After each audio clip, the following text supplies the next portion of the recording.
Encontro com o Esporte, oferecimento de Corbellini Mármores e Granitos e Troller Contabilidade e Assessoria.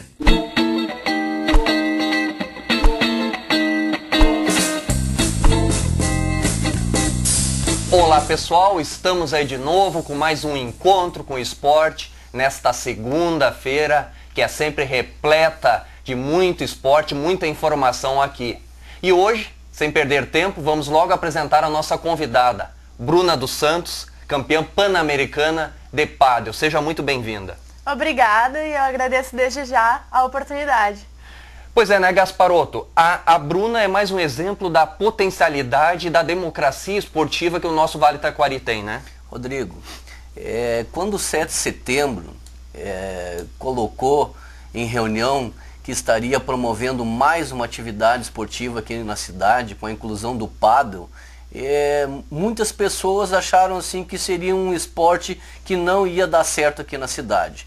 Hoje o 7 de setembro é referência no município, na região e também no estado, com grandes jogadores, tanto no sexo feminino quanto no masculino.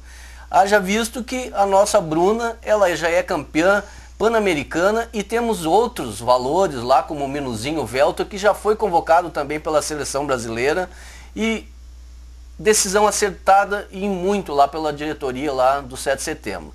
E a Bruna é esse exemplo, né, Rodrigo? Pois é, Bruna, você está com quantos anos? Eu tenho 17 anos. E começou no pádel como? Por quê?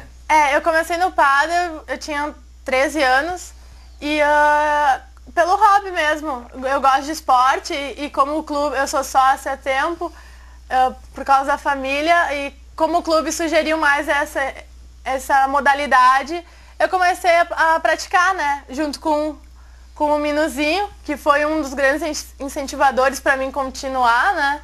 Então foi isso, daí eu fui levando mais a sério, fui participando de serranos, campeonatos serranos, gaúchos e brasileiros, e comecei a treinar e levar a sério. Aí as oportunidades aparecem, né? Sem dúvida, ainda mais quando a gente mostra esforço e dedicação, né, Gasparotto? E a Bruna tem demonstrado que ela está dedicada nessa modalidade esportiva, tanto que eu frequento muito o 7 de setembro e tenho visto ela frequentemente lá treinando, que é a base para a conquista de títulos. Pois é, Bruna, você foi campeã pan-americana onde? Ocorreu na Argentina, em Buenos Aires mesmo. Isso na sua na categoria menores, né? Isso aí, campeonato menores. E ainda no passado eu tinha 16, então eu joguei a categoria 16 anos. Hoje, como eu já completo 17, o Mundial eu já jogo 18, né? Pois é, você vai disputar agora o Mundial lá numa cidade chamada de Melilla, né? Isso. É uma cidade espanhola, independente, entre a divisa do Marrocos e o Mar Mediterrâneo, não é mesmo? Isso. Até lá, pelo que se fala muito, as quadras são abertas. Então aqui na região a gente é acostumado a jogar em quadra fechada.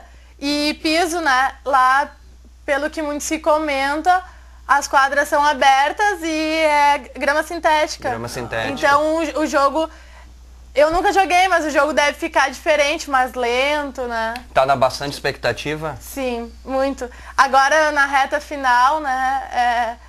Dá muito nervosismo. Fica assim. nervoso? O que é mais difícil? Ficar nervoso porque vai viajar, disputar um torneio, ou enfrentar nossas câmeras aí? Os dois, é bem complicado. Mas faz parte, todo mundo faz parte disso. Tu sabe, Gasparotto, que o pádel surgiu por cerca dos anos 1890, 1870, através de navegadores ingleses que queriam jogar tênis, gostavam de jogar tênis, mas estavam em viagem e começaram a disputar tênis, partida de tênis nos porões dos navios.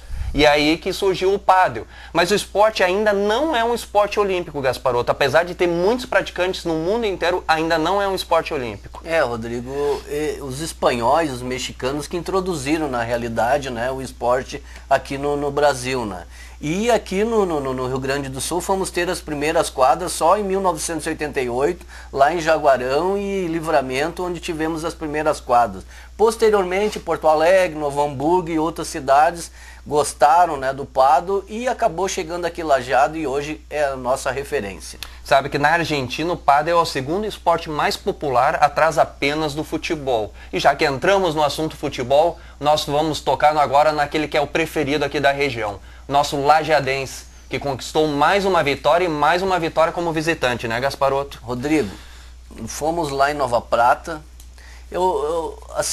A equipe do Benhur Pereira tá me deixando com uma pulga atrás da orelha, Rodrigo. Apesar da vitória? Apesar da vitória. A gente não consegue realizar uma grande partida, mas viemos somando pontos.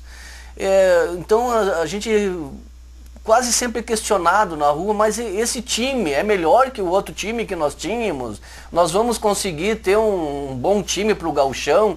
Bom, aí a gente tem que refletir da seguinte forma. O Benhur está fazendo, né, várias avaliações na equipe para ver de que forma ele pode agora na fase do mata-mata ter sua equipe ideal. Mesmo a gente não tendo realizado grandes apresentações, somos líder com 23 pontos, deixando o Caxias, que é nosso último adversário na fase classificatória, em segundo lugar com 20. Vamos decidir dentro do Estádio Florestal, só que a gente não tem ainda certeza de quando vai ser essa partida. Ontem fiquei sabendo pelo Rudimar Piscinini que escutou comentários que a partida poderia ser quinta-feira às 20 horas. Acho que não é o melhor horário, porque a LAF joga nesse mesmo horário, disputando a última vaga entre os 8 melhores da competição do estadual de futsal.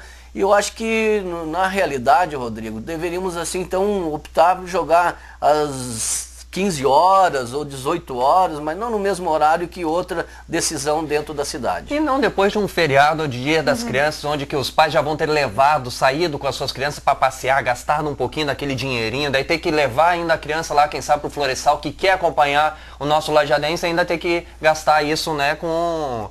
Sabe como é que é difícil isso, né? Olha, Rodrigo, e o primeiro gol do Jean Silva, o nosso atacante, fez o primeiro gol aí dentro da competição na Copa RS e acabamos vencendo por 2-1 e um bom resultado. Lajadense que para ser campeão da chave serrana joga por empate e até mesmo uma derrota dependendo do saldo de gols. Lajadense ficou líder com 23 pontos, Caxias 20, Passo Fundo que subiu muito, hein? É o terceiro agora com 18. Juventude 16 e o Santo Ângelo, que chegou a brigar pela liderança, agora é o quinto com também 16 pontos. Nova Prata, que foi o nosso adversário, ficou com 7 e o Esportivo com 5. Eu acho que uma coisa que a gente tem que destacar, né, Gasparotto, é que é o seguinte, as pessoas não podem fazer comparações com o time do primeiro semestre que disputou um estadual da primeira divisão com um time que está disputando a Copa RS, né? Rodrigo, então, mas tudo é questão assim de avaliações agora para a gente ver a equipe ideal, né? Já pelo estadual júnior, a nossa equipe foi novamente jogar fora dos seus domínios e acabou perdendo por 3-1 lá para o Porto Alegre. Então o Nico Dallagnol ainda não conseguiu sua vitória fora aqui do Estádio Florestal, mas vamos torcer para que nos próximos compromissos a equipe evolua dentro de campo e consiga sim vitórias tanto em casa quanto fora. Perfeito. Bruna, gosta de algum outro esporte? Tu acaba gostando do futebol por causa da família, né? Família sempre envolvida. E eu, como praticamente é tudo gurizada, tu se envolve, mas eu gosto do vôlei também. Eu pratico vôlei na escola. Vôlei na escola. E o basquete? Tu vai de vez em quando lá torcer pelo Bira? Eu participo, assim, mas não praticar. Eu prefiro olhar e torcer mesmo. Pois é, mas tu sabe que o nosso Univat Florestal Alimentos Bira conquistou mais uma vitória nesse final de semana pelo estadual. Mas não foi uma das vitórias tão fáceis assim, né? Como se previa, né, Gasparotto? Olha, Rodrigo, a atuação da nossa equipe, que está acostumada a ter o complexo esportivo da Univates, assim, com as suas dependências lotadas, foi meio aquém do esperado lá pelo torcedor. O Caxias, né, que desempenhou com nós aqui a mesma função que essa equipe que nós atuamos agora, tivemos as mesmas dificuldades naquele jogo do Caxias agora diante da Sojipa. A equipe veio bem postada, marcando sob pressão o nosso capitão, o Fernando, que não teve como sair daquela marcação e acabamos assim sendo superados no primeiro período por 21 para a Sojipa, 16 para o Bira. No segundo período, novamente a gente não conseguiu um entrosamento ideal e acabamos também perdendo por 42-39. O Pitu, no intervalo, deu uma sacudida lá na gurizada, colocou os pratos da casa gurizada mais jovem e aí nós conseguimos reverter o resultado. O destaque para mim foi o Bubbles e também o Ícaro Parisotto, que fizeram assim uma grande partida e levaram a nossa equipe a mais uma vitória, chegando ao final 77-69. Mas, como eu estou falando, Rodrigo, nós tivemos as mesmas dificuldades com relação ao jogo que fizemos diante do Caxias. E agora vamos jogar novamente diante do Santa Cruz, no sábado às 20 horas, e vamos ter a oportunidade de confirmar essa grande campanha e garantir o primeiro lugar na fase classificatória. Pois é, Gasparotto, eu acho que não é de se esconder, a gente sabe que o Bira é superior sim aos outros times. Isso a gente sabe.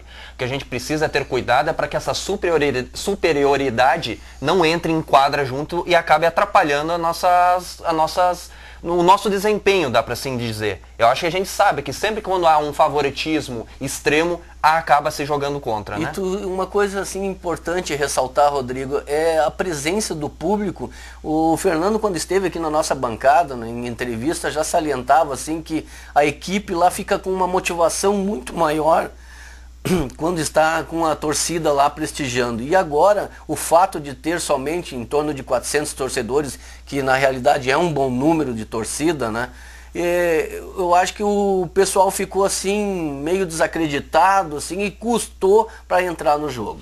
Foram cerca de 400 torcedores que naquele complexo esportivo da Univates, que às vezes recebe até nos jogos do Bira cerca de 800, 900 torcedores, sem dúvida. O atleta, quando entra lá, vê, diz, poxa, hoje é só isso, né? Deve dar um desânimo um pouco maior. Mas muito também porque a Sojipa conhece também o Bira, isso é fato. O Pitu, que é ex-técnico da Sojipa, também conhece os seus ex-jogadores, por isso também um pouco do equilíbrio entre as partes.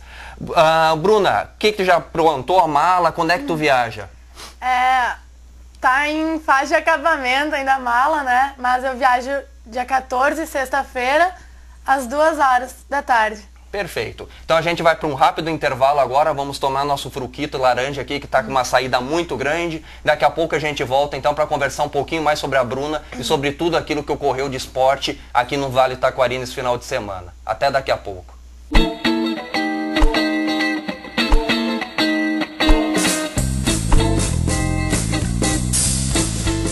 Invista na beleza das rochas ornamentais, uma beleza eterna. De Corbellini Mármores e Granitos traz para você uma infinidade de opções na hora de construir ou reformar o seu espaço. Seja na sua residência ou escritório, sempre a certeza de qualidade, fino acabamento e bom gosto. De Corbellini Mármores e Granitos, em Lajeado, na RS 130, km 71.